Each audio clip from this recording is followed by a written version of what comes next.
Hello everyone. Online class 6 subject science chapter 14 water पानी। All living things needs water to survive. About 3/4 of the earth's surface is covered with water.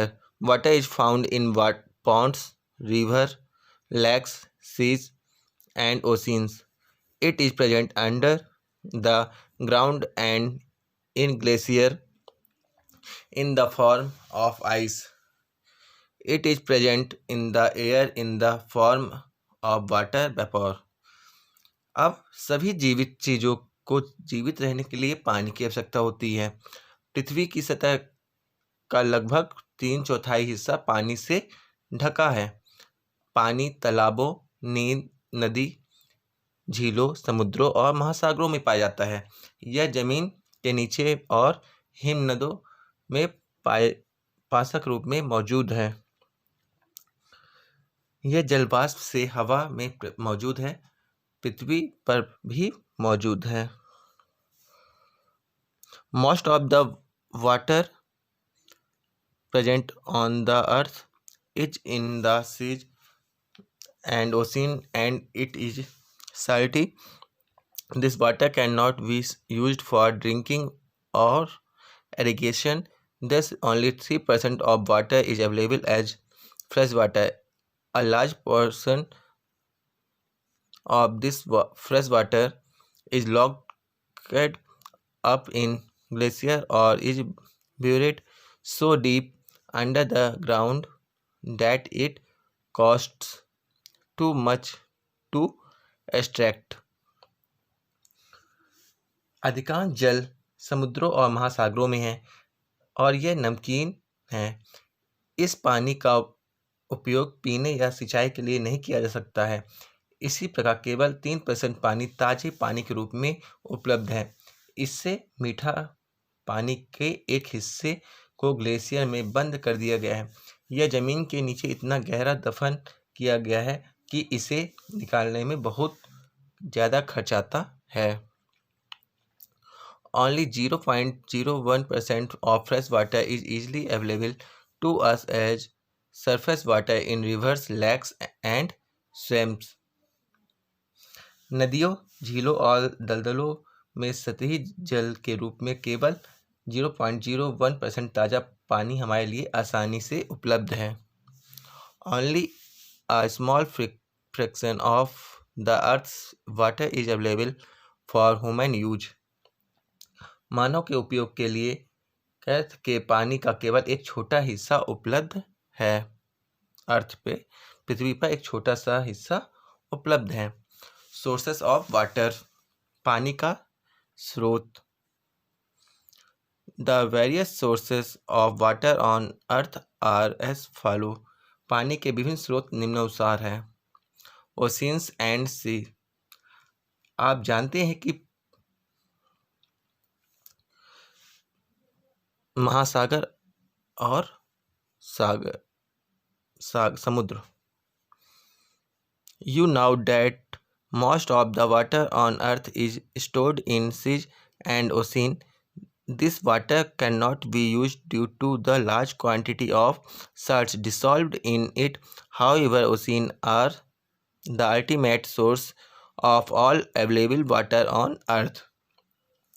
आप जानते हैं कि पृथ्वी का अधिकांश पानी समुद्रों और महासागरों में जमा है। इस पानी का उपयोग बड़ी मात्रा में नमक के भंग होने के कारण नहीं किया जा सकता। हालांकि महासागर पृथ्वी पर सभी उपलब्ध पानी का अंतिम स्रोत है। पोलर आइस कैप्स, ध्रुवीय बर्फ टोपियाँ। The water in the Antarctic and the Antarctica is frozen into glacier and polar ice caps. The water present in high mountain ranges is also frozen. Although this water is pure, it is not available for human consumption. Arctic और Antarctica में पानी ग्लेशियरों और ध्रुवीय बर्फ की टोपियों में जम गया है। ऊंची पर्वत श्रृंखलाओं में मौजूद पानी भी जम गया है। यद्यपि यह पानी शुद्ध है, लेकिन इसे मानव उपभोग के लिए उपलब्ध नहीं है। रेन वाटर, वर्षा का पानी। Rainwater is a major source of water in India. Large areas of land depend on rainwater for irrigation. Rainwater flow into rivers and finds its way back. Rainwater also gets stored in some natural and artificial lakes. बारिश का पानी का प्रमुख स्रोत है। भारत में भूमि के बड़े क्षेत्र सिंचाई के लिए वर्षा जल पर निर्भर है। बारिश का पानी नदियों में बहता है और अपना रास्ता खोज लेता है। बारिश का पानी कुछ प्राकृतिक और कृत्रिम झीलों में भी जमा हो जाता है। ग्राउंड वाटर, भूजल। Ground water is the water that seeps through the soil and collect above the non-porous rocks deep under the ground. This water can be extracted for use by digging wells and bore well. The level of groundwater below the surface of the earth at a given place is known as the water table. The groundwater is pumped out by farmers to be used for irrigation. In cities, the groundwater is used for domestic and industrial purposes. This results in the level of the water table decreasing.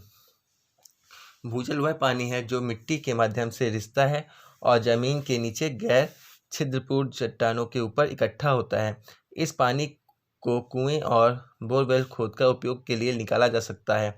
किसी दिए गए स्थान पर पृथ्वी की सतह के नीचे के भूजल के स्तर को जल तालिका के रूप में जाना जाता है। किसानों द्वारा सिंचाई के लिए उपयोग किए जाने वाले भूजल का वहां निकाला जाता है और शहरों में भूजल का उपयोग घरेलू और औद्योगिक उद्देश्यों के लिए किया जाता है। इससे वाटर टेबल का लेवल कम हो जाता है। सरफेस वाटर, सतही जल। Rainwater that is found on the surface of the earth is called surface water. It gets collected in rivers, lakes, ponds, canals, and springs. Rivers are an important source of water in our country. However, most rivers get flooded during the monsoons and have lower levels of water for the rest of the year. To solve problem, dams are constructed at suitable location on rivers. वर्षा जल जो पृथ्वी की सतह पर पाया जाता है उसे surface water कहा जाता है। यह नदियों, झीलों, तालाबों, नहरों और झरनों में एकत्र हो जाता है। हमारे देश में नदियां पानी का एक महत्वपूर्ण स्रोत है। हालांकि अधिकांश नदियां मानसून के दौरान बाढ़ में आ जाती हैं और शेष वर्ष में पानी का स्तर कम रहता है। समस्या को हल करने के लिए नदियों पर उपयुक्त स्थानों पर बांधों का निर्माण किया जाता है। इम्पोर्टेंस ऑफ वाटर, जल का महत्व। All living things on earth depend upon water.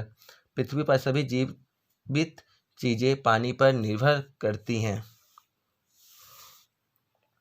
Plants need water to make food through photosynthesis. Seeds can not germinate without water.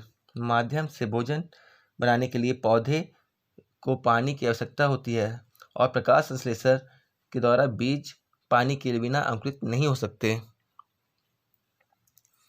Animals as well as plants need water to survive and grow. Most life process in animals and plants occur in the medium of water.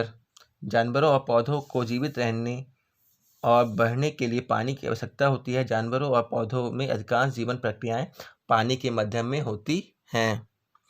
All animals and plants contain large amount of water. The blood in our body is mostly made up of water. Water helps our muscles and joints to move smoothly. सभी जानवरों और पौधों में बड़ी मात्रा में पानी होता है और हमारे शरीर में खून ज़्यादातर पानी से बना होता है। पानी हमारी मांसपेशियों और जोड़ों को सुचारू रूप से चलने में मदद करता है। Water also helps animal to maintain their body temperature. पानी जानवरों को उनके शरीर को बनाए रखने में भी मदद करता है और तापमान एक जैसा रखता है। The tables show the amount of water present in various plant and other item। जो आपको टेबल में विभिन्न पौधों और अन्य वस्तुओं में मौजूद पानी की मात्रा को दर्शाया गया है। थिंग्स चीज़ें, percentage of water by wait, प्रतिशत में पानी का वजन। ह्यूमन बॉडीज, मानव शरीर पर 70%, एलिफेंट में 80%, ट्री में 60%, जेलीफिश में 95%, ब्रेड में 30%, मिल्क में 87%, टोमेटो में 90%, ऑरेंज में 85%, पोटैटो में 80%। यूजेस ऑफ वाटर, पानी का उपयोग। Water is required for drinking, washing, cooking, bathing and other such things. Water is also needed to irrigate fields and for other uses in different factories।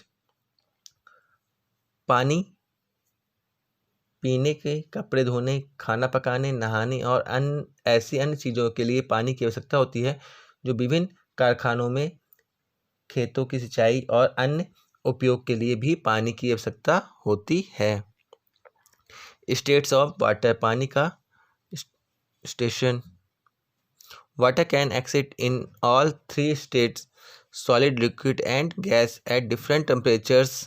The state of water can be changed by changing the temperature, that is by heating or cooling। पानी तीनों राज्यों में से मौजूद हो सकता है, ठोस, तरल और अलग अलग तापमान पर गैस।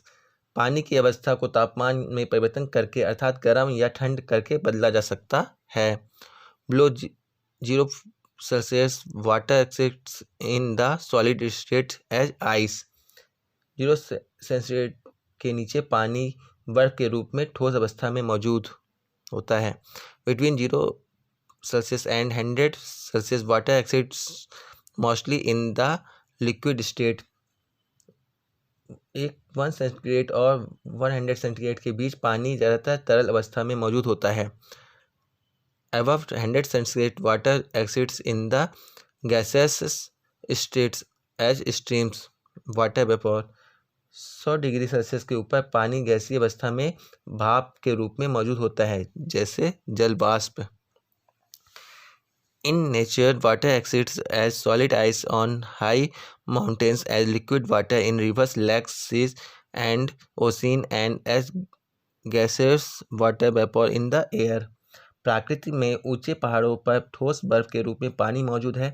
नदियों, झीलों, समुद्रों और महासागरों में तरल पानी और हवा में गैसीय जलवाष्प के रूप में प्राप्त है। Interchangeability of states of water, पानी के राज्यों में की विनिमयता।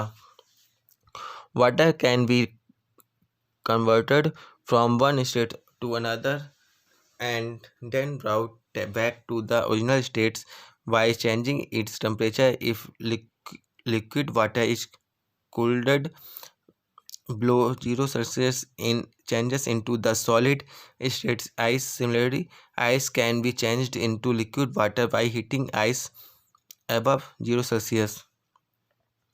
अब हम देखते हैं पानी को एक राज्य से दूसरे राज्य में परिवर्तित किया जा सकता है, स्टेट में दूसरे स्टेट में चेंज किया जा सकता है और फिर इसका तापमान बदलकर मूल स्थिति में लाया जा सकता है। इसी तरह 0 सेल्सियस के ऊपर बर्फ में को गर्म करके बर्फ में को तरल पानी में बदला जा सकता है। In both cases it is found that the temperature remains at 0 Celsius until the changes are complete। The process of converting liquid water to ice is called freezing and the reverse is called melting। अब दोनों ही मामलों में यह पाया जाता है कि जब तक परिवर्तन पूरे नहीं हो जाते तापमान 0 सेल्सियस पर बना रहता है। तरल पानी को बर्फ में परिवर्तित करने की प्रक्रिया को बर्फीली और रिवर्स कहा जाता है और गलन कहते हैं। The freezing and melting point of pure water are 0 Celsius. Small quantities of water keep changing into vapor at all temperatures. This is called evaporation. This is the region our precipitation dries up at room temperatures and wet clothes dry up even in shade. However, if you heat water, it starts boiling at 100 Celsius and rapidly changes to steam. If you cool steam, it changes to liquid water at 100 Celsius. This is called condensation. अब गलन। शुद्ध पानी को ठंड और पिघलने के बिंदु जैसी होती है। पानी की छोटी मात्रा सभी तापमान पर वाष्प में बदलती रहती है। इसे वाष्पीकरण कहा जाता है। यही कारण है कि हमारा जो कमरे के तापमान पर सूख जाता है और गीले कपड़े छाया में भी सूख जाते हैं। हालांकि यदि आप पानी गर्म करते हैं तो वह 100 डिग्री सेल्सियस पर उबलने लगता है और तेजी से भाप में बदल जाता है। यदि आप भाप को ठंडा करते हैं तो वह 100 सेल्सियस पर तरल पानी में बदल जाता है। इसे संप्रेक्षण कहा जाता है। Thank you.